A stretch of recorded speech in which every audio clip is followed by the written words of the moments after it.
Hi everyone, मेरा नाम विक्रम। आज साइंस के प्रश्न रहेंगे। ये पार्ट नंबर 2 है और 3000 प्रश्नों की सीरीज़ है। अगर आगे बढ़ने से पहले अभी तक आपने चैनल नहीं सब्सक्राइब किया तो चैनल सब्सक्राइब कर लीजिएगा। और किसी भी व्यूअर्स को अगर मेरी वॉइस से कोई डिस्टर्बेंस हो रहा है तो आप वॉइस को म्यूट करके भी इस वीडियो को देख सकते हैं और अपने प्रैक्टिस कर सकते हैं प्रश्नों की। और अगर आपको स्पीड ज़्यादा लग रही है तो आप यूट्यूब की जो सेटिंग है, जो ये वीडियो चल रहा है, इसकी सेटिंग में जाके 0.5 कीजिए, यानी हाफ स्पीड करके भी वीडियो को देख सकते हैं। एक बात और, अगर मेरे बोलने में कोई वर्ड्स अगर आपको लगता है कि गलत है तो सामने दी गई PDF को ही आप सही समझिएगा। चलिए स्टार्ट कर लेते हैं। प्रश्न नंबर है, पहला प्रश्न है जो 31 का प्रश्न है। जीवाणु की खोज किसने की है? तो जीवाणु की खोज फ्लेमिंग, लैम्बल, ल्यूवेनहुक या फिर टेमिन ने। तो इसका करेक्ट आंसर हो जाएगा ऑप्शन नंबर सी, ल्यूवेनहुक ने जीवाणु की खोज की है। जीवाणुओं को पौधा माना गया है क्योंकि इनमें कठोर कोशिका भित्ति होती है, ये गति नहीं कर सकते, ये सभी जगह पाए जाते हैं, ये विखंडन द्वारा गुणन कर सकते हैं। तो इसका सही उत्तर हो जाएगा, इनमें कठोर कोशिका भित्ति होती है, इसलिए जीवाणुओं को पौधा माना गया है। प्रश्न नंबर 33, जीवाणुओं से संबंधित निम्नलिखित कथनों में से कौन सही है? सभी जीवाणु स्वपोषी होते हैं, सभी जीवाणु विविध पोषी होते हैं, सभी जीवाणु प्रकाश संश्लेषी होते हैं, या फिर अधिकांश जीवाणु विविध पोषी होते हैं किंतु कुछ स्वपोषी होते हैं। तो इसका सही आंसर हो जाएगा ऑप्शन नंबर डी, अधिकांश जीवाणु विविध पोषी होते हैं किंतु कुछ स्वपोषी होते हैं। प्रश्न नंबर 34, जीवाणुविक कोशिकाओं में नहीं होता कोशिका भित्ति, सूत्रकणिका, राइबोसोम या फिर जीवद्रव कला। तो जीवाणु कोशिका में होता है, नहीं होता है, तो वो है ऑप्शन बी, सूत्रकणिका नहीं होता है और बाकी सभी होता है, यानी option B is correct one. तो कोशिका भित्ति भी होता है जीवाणु कोशिका में, राइबोसोम भी होता है, जीवद्रव कला भी होती है। अगला प्रश्न है 35, जिन पौधों पर बीज बनते हैं किंतु पुष्प नहीं लगते वो क्या कहलाते हैं? टेरिडोफाइट्स, ब्रायोफाइट्स, आवृत बीजी या फिर अनावृत बीजी। तो इसका करेक्ट आंसर हो जाएगा ऑप्शन डी, अनावृत बीजी। बैक्टीरिया में पाए जाने वाला प्रकाश संश्लेषी आशय क्या कहलाता है? व्रणकिल्वक, मध्यकाय, श्वसन मूल, जिंधर। SSC 2012 में पूछा गया प्रश्न है, तो इसका सही आंसर हो जाएगा option A, व्रणकिल्वक।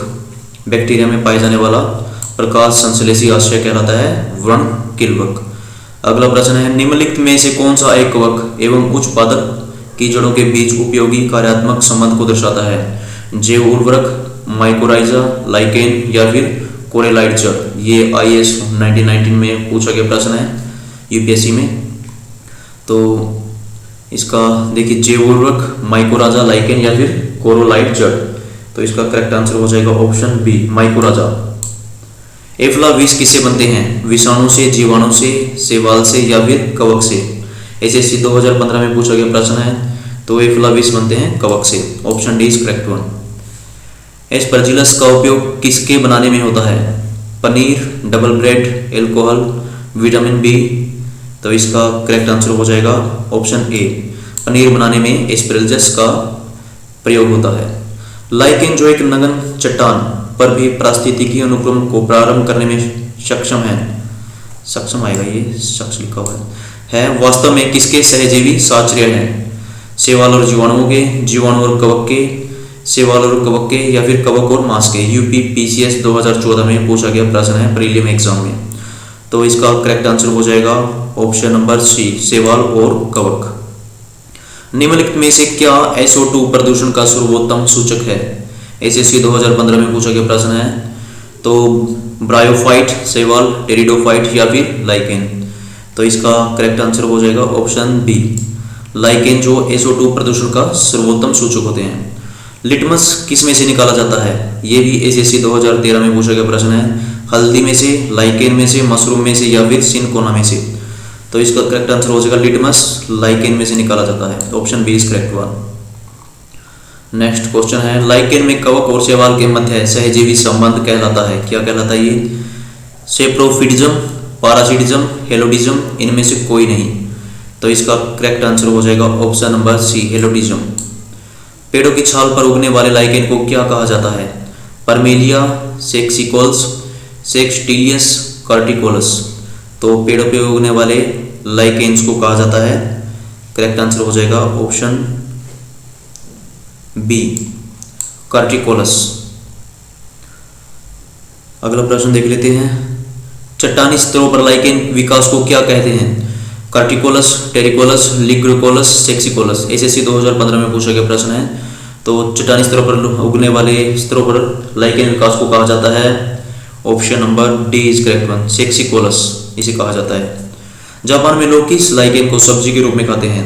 परमेलिया, Endocarpon, Roccella, Caledonia. तो इसका करेक्ट आंसर हो जाएगा option B is correct one, Endocarpon. अगला प्रश्न देख लेते हैं, मिर्गी की औषधि किस लाइकेन से प्राप्त होती है? लेकोनेरा, परमेलिया, लोबेरिया या फिर रोसेला। तो ये मिर्गी की औषधि प्राप्त होती है, option B is correct one, Parmelia. निम्नलिखित में से किस वर्ग को वनस्पति जगत का स्थलचर कहा जाता है? Pteridophyte, thallophyte, bryophyte, gymnosperms. SSC 2012 में पूछा गया प्रश्न है। तो ये कहा जाता है option C is correct one, यानी ब्रायोफाइट को वनस्पति जगत का जल स्तर कहा जाता है।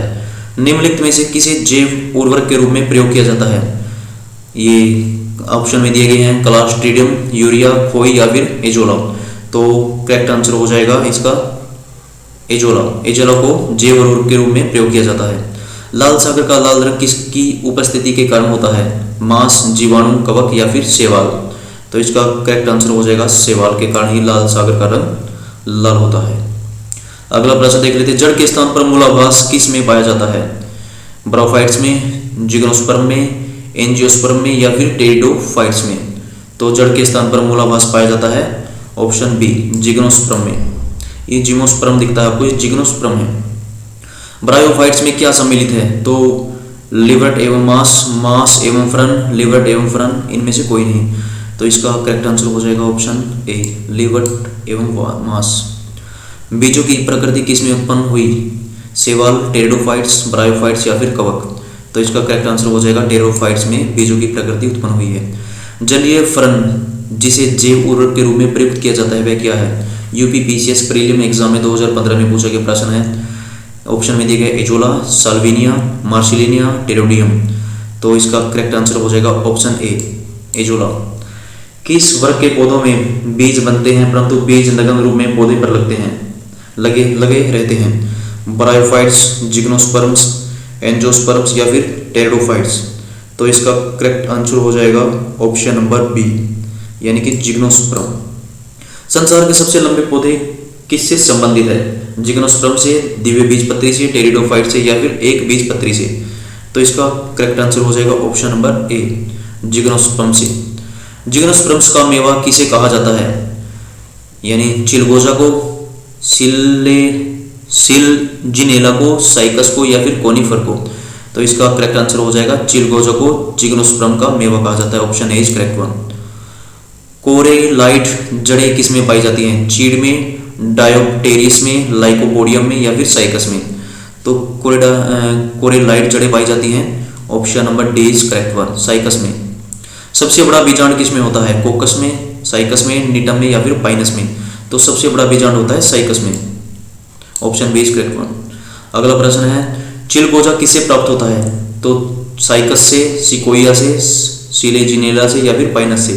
तो इसका करेक्ट आंसर हो जाएगा ऑप्शन डी, पाइनस से चिलगोजा प्राप्त होता है। चलिए आपने प्रैक्टिस कर लीजिएगा।